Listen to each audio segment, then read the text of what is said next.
There's a moment in some children's lives that needs to be studied in every psychology department worldwide.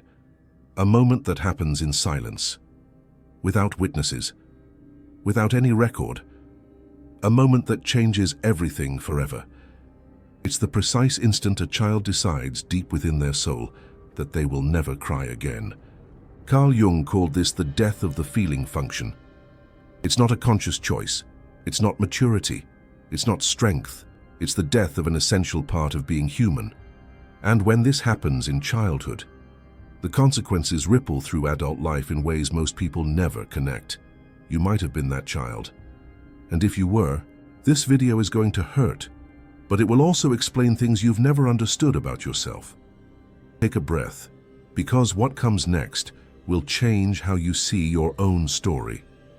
Let me tell you about what happens in the brain and the psyche of a child at the exact moment they stop crying, forever. First, you need to understand what crying represents. It's not weakness. It's not manipulation. Crying is the most primitive and essential way a human being communicates need. When a baby cries, they're saying, "I need something." It could be hunger, cold, pain, fear, loneliness. But it's always a need. And here's the part that Jung mapped with clinical precision. When a child cries and is cared for, something profound happens in their psyche. The child learns that their needs matter, that they can communicate pain and receive care, that there is someone else who responds. This creates what Jung called the integrated self. The child feels real, seen, existing. But when a child cries and is punished, ignored, ridiculed, or abandoned repeatedly, something completely different happens. The child enters a state of impossible conflict. On one side, the biological need to express emotion. On the other, the real threat of losing love or safety. And the child makes an unconscious calculation that no child should ever have to make. They choose to survive. And to survive, they kill a part of themselves. Jung described this as the amputation of the feeling function. The child literally shuts down the emotional circuit that produces tears. Not out of strength, out of the need for survival. And this isn't just theory. This happens neurologically. But wait, because there's a detail that changes everything about how you should understand your own story. The problem is, you can't just amputate the negative emotions. When a child shuts down the crying circuit, they also shut down the ability to feel deep joy, genuine connection, healthy vulnerability. They don't just stop crying, they stop feeling. And here enters what we call the birth of the false self. The child who stopped crying develops a persona, a mask, a version of themselves that is acceptable to their parents. This version is strong, controlled, doesn't need anyone, doesn't show weakness. The parents look at this child and say they've matured, that they've become strong, that they've grown up. Jung would have said they're looking at an emotional corpse and calling it maturity. Hold on to that, because it will make sense when I show you the consequences in adult life. I'm going to tell you the story of a person I'll call Ethan. Ethan was 5 years old when it happened. He remembers the day with photographic precision, even 50 years later. He was crying because his dad had yelled at him for something he hadn't done. The injustice hurt more than the yelling, and he cried like children cry, with his whole body, with sobs, with tears that seemed to have no end. His father looked at him with a disdain Ethan never forgot, and said 3 words that changed everything. Big boys don't cry. But it wasn't the phrase that destroyed Ethan. It was what came after. His father got up, turned his back, and walked away. Left Ethan alone crying in his room, and didn't come back. Not that night. Not to apologize, not to explain. Just abandoned him. And Ethan understood. With the brutal clarity that children have. That crying meant being abandoned. That night, something died inside him. Ethan never cried again. Never. Not when his best friend died in an accident at 16. Not when his mother passed away. Not when his marriage ended. Not when his son was born. 50 years without a single tear. And he always thought it was strength. Hang on, because the most important part is coming now. Ethan arrived in therapy at 55 with a specific complaint. He couldn't connect with anyone. He'd had 3 marriages, dozens of relationships, but in all of them, the same complaint from his partners: you're cold, you don't feel, you're present, but you're not there. And Ethan didn't understand. He thought he was a good partner. He provided, he protected, he solved problems. But something was always missing, and he didn't know what it was. Until the therapist asked a simple question: when was the last time you cried? And Ethan was silent for a long time, and because he couldn't remember. He literally couldn't access a memory of having cried in his entire adult life. And when he searched deeper, he found that night, 5 years old, Dad turning his back. Big boys don't cry. Jung called this an autonomous complex, a psychological pattern that installs itself in childhood and begins to operate automatically, outside of consciousness. Ethan didn't choose not to cry. He simply couldn't anymore. The circuit had been shut down so long ago that he didn't even know it existed. And here's what Jung discovered about it. When you amputate the feeling function in childhood, you don't eliminate the emotions, you just lose conscious access to them.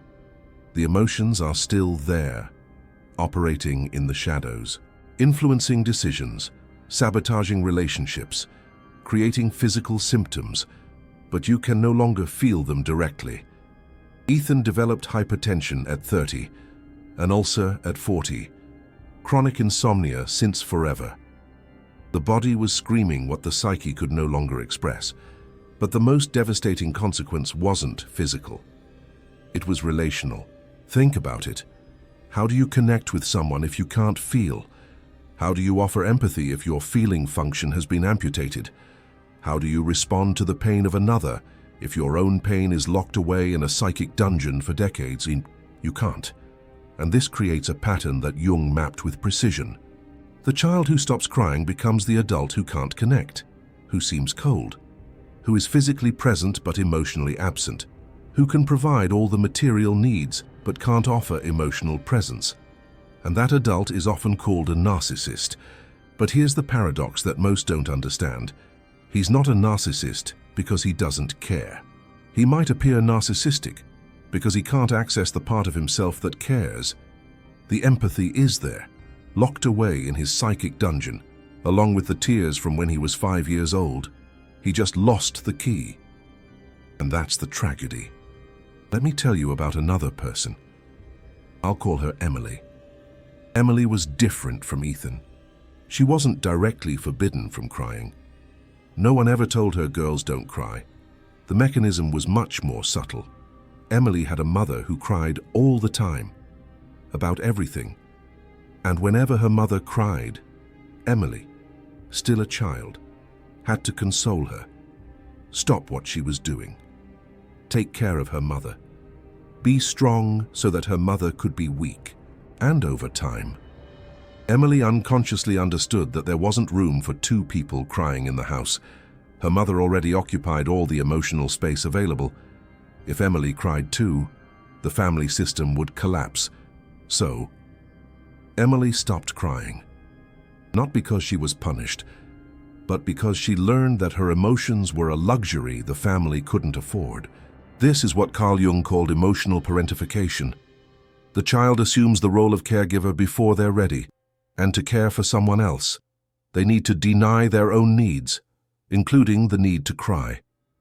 Emily arrived in therapy at 32 with severe burnout. She worked caring for people. She was a nurse, and she was exhausted in a way that vacations couldn't cure. Because it wasn't physical exhaustion, it was exhaustion from a lifetime of being strong for everyone else while denying her own emotions. The therapist asked when the last time was that Emily had cried, and Emily said something interesting. She said that she cried frequently, watching movies, reading sad books, but that she couldn't cry about her own life. She could cry for the pain of fictional characters, but her own pain, locked away, inaccessible. This is a phenomenon that Jung described, displaced emotion. When you can't feel your own pain directly, it finds indirect outlets. You cry during movies because it's safe. The pain belongs to someone else. You can feel it from a distance, but crying about your own life? That would be acknowledging that you have needs, that you're not just the strong person who takes care of others, that you also need to be taken care of. And for Emily, that was unbearable. Jung would have identified a maternal complex here. Emily's mother had transferred a burden onto her daughter that didn't belong to her. And Emily, in order to survive, to keep her mother functional, to keep the family intact, sacrificed her right to have her own emotions. Emily's therapeutic work was different from Ethan's. She didn't need to learn how to cry.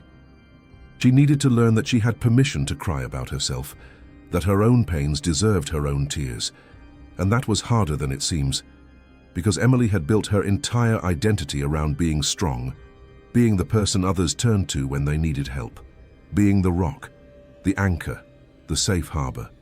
Admitting that she also needed a safe harbor was admitting that the entire structure of her life was based on a wound. And that admission was devastating, but necessary. Slowly, Emily began to distinguish between crying for the pain of others and crying for her own pain.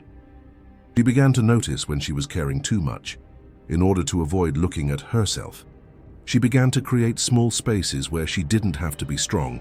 And one day, in session, she was talking about her childhood, about being the child who consoled her mother. And something happened that she didn't expect. She felt anger, not sadness. Anger. An anger that she didn't even know existed. Anger at being put in that position. Anger at not being allowed to be a child. Anger at having to be strong before she knew what strength meant. Jung wrote that the shadow often contains emotions that we consider unacceptable. For Emily, anger was unacceptable. People who take care of others don't feel anger. Strong people don't complain but the anger was there, locked away in her psychic dungeon, along with the tears that Emily couldn't shed for herself. And when the anger came, the tears came with it. Real tears. Tears about her own life. For the first time in decades, Emily's case shows something important. Not every child who stops crying was punished for crying. Some stop because they learn that their emotions are a burden to others, that there's no room for their needs, that they exist to care, not to be cared for.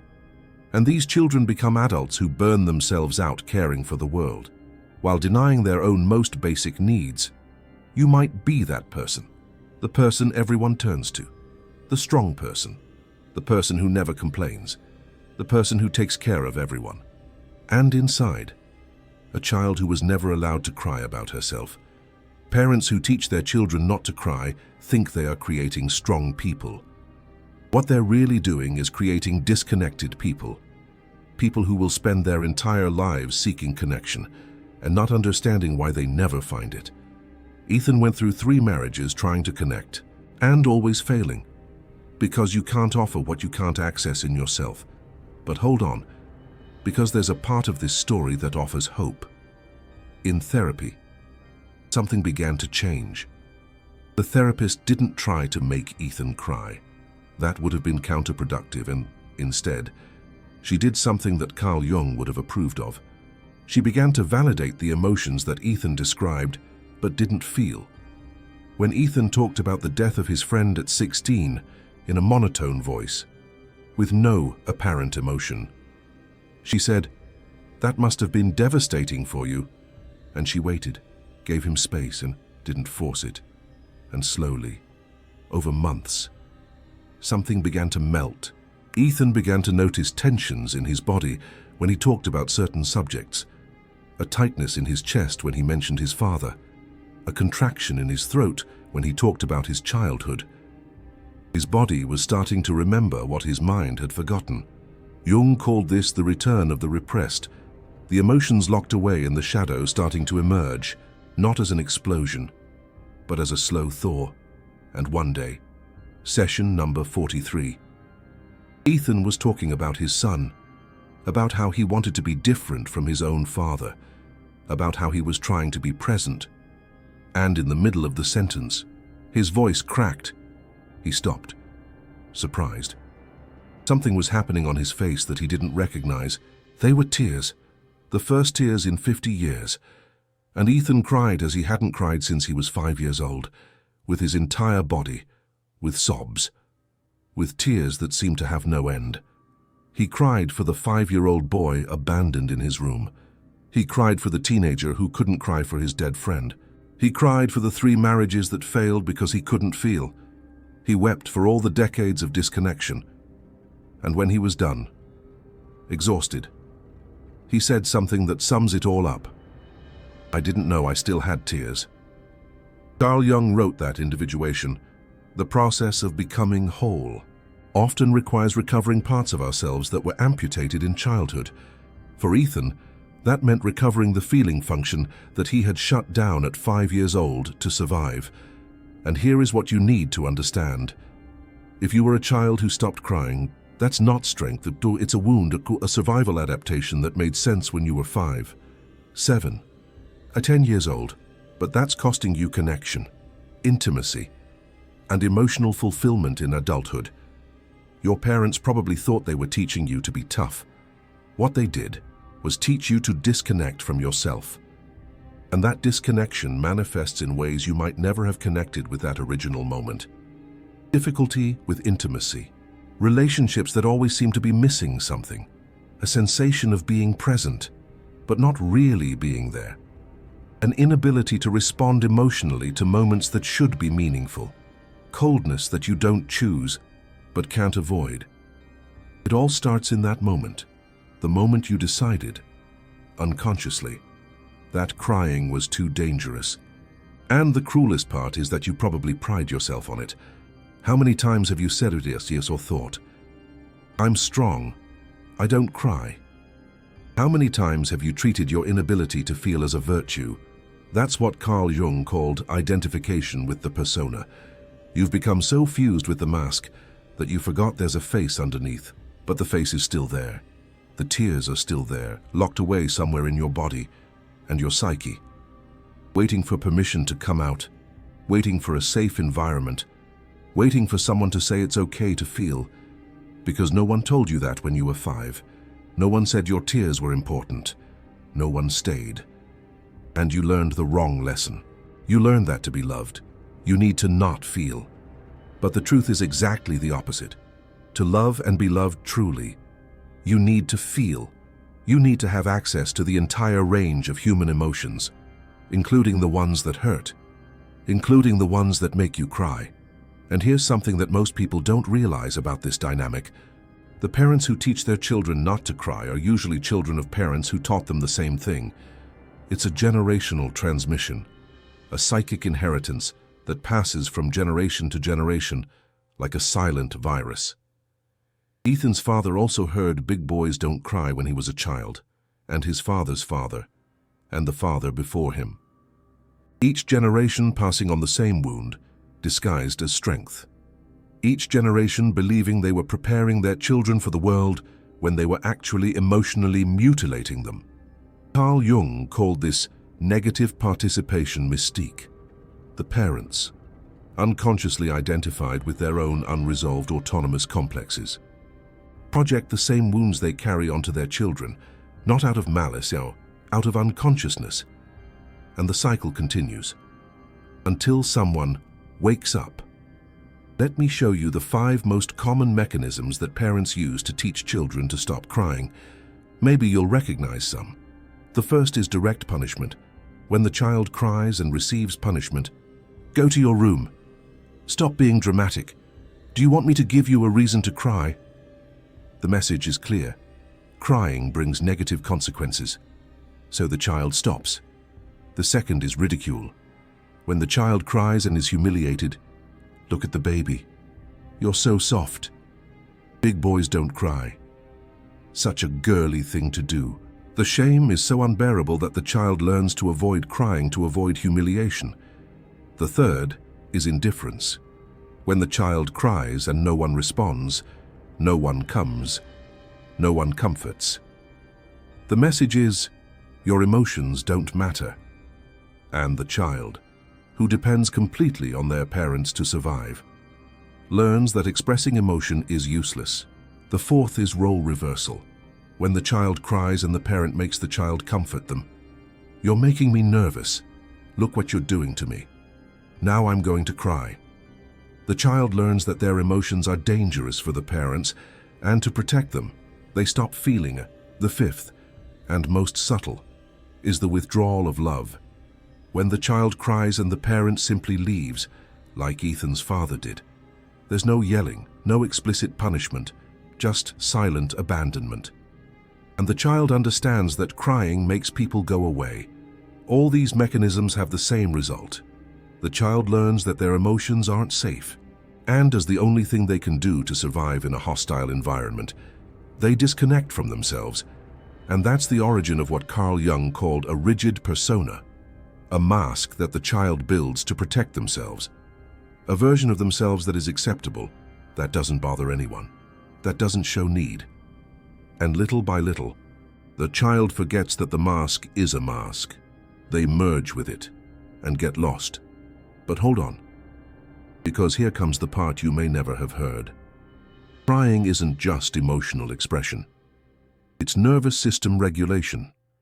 When you cry, your body releases cortisol, stress hormones, accumulated tension. Crying is a biological escape valve that we evolved over millions of years. When you block that valve in childhood, the stress doesn't disappear. It accumulates and finds other ways to get out. Some people develop psychosomatic illnesses. Others develop compulsive behaviors. Others become emotionally explosive in seemingly insignificant situations. The repressed emotion leaks out in distorted ways. Wilhelm Reich, a contemporary of Carl Jung, called this body armor. The body literally contracts to contain unexpressed emotions. The muscles become chronically tense. Breathing becomes shallow. The chest closes. And the person carries in their physical body the emotions that they cannot express psychologically. Ethan had chronic back pain, a permanent tension in his shoulders, as if he were carrying an invisible weight. And he was. The weight of 50 years of unexpressed emotions. When he finally cried in that therapy session, something interesting happened. The back pain decreased significantly in the following weeks. The body had finally managed to release what it had been holding for half a century. And here's what you can do with this information. First, recognize.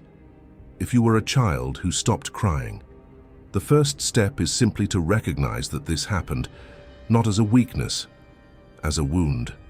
An adaptation that made sense at the time, but that is now limiting you. Second, identify the moment.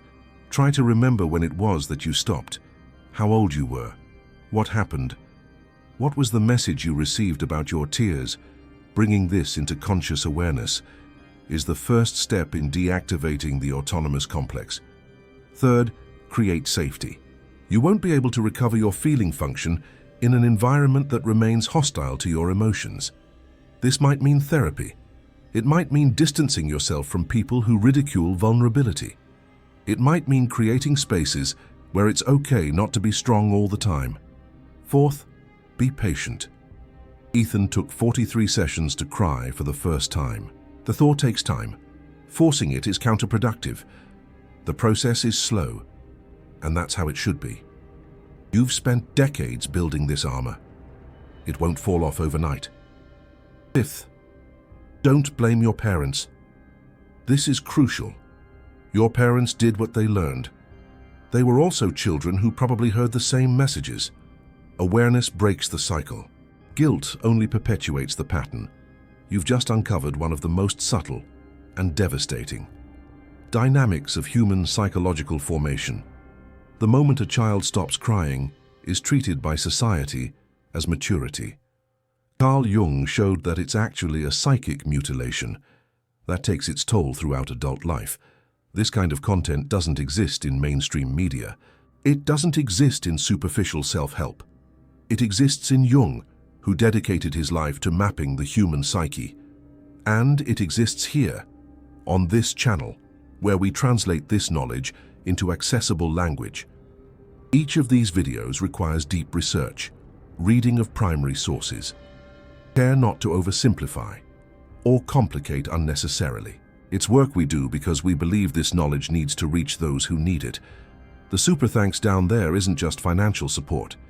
It's you saying, keep revealing these truths about childhood that most prefer to ignore. It's you becoming part of a movement of awareness about how subtle traumas shape entire personalities. When you click that golden heart, you help keep this work alive. You finance the next revelation. You become part of those who are breaking generational cycles through awareness. Now tell me something in the comments. When did you stop crying? What was the moment, the phrase, the situation that taught you that your tears weren't safe, or if you can still cry? Tell us what it was like growing up in a house where it was allowed. Because this contrast is important. It shows that there are two realities, that of those who were taught to disconnect, and that of those who were allowed to feel. If you were in the first group, know that it's not too late. The tears are still there. The feeling function can be recovered. The true self can emerge from beneath the rigid persona. But this requires awareness. It requires courage.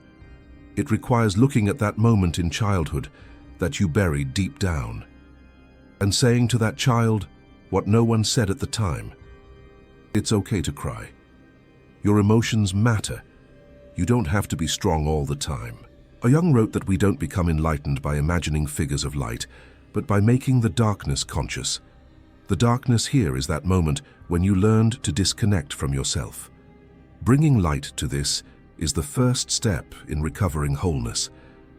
Ethan today, at 58 years old, is still in the process. He didn't magically transform after crying in that session. Recovery is slow, full of advances and setbacks, but something fundamental changed. He knows now that he can feel, that the tears are there, that the feeling function hasn't died, only gone dormant. And that changes everything.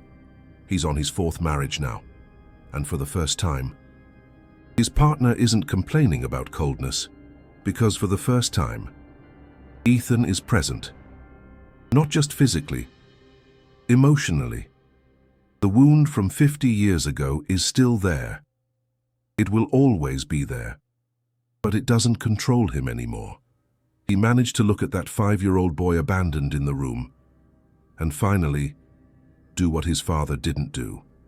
Stay.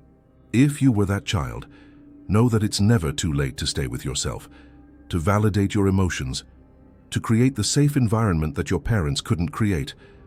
The cycle can end with you. Jung would say that this is the work of a lifetime.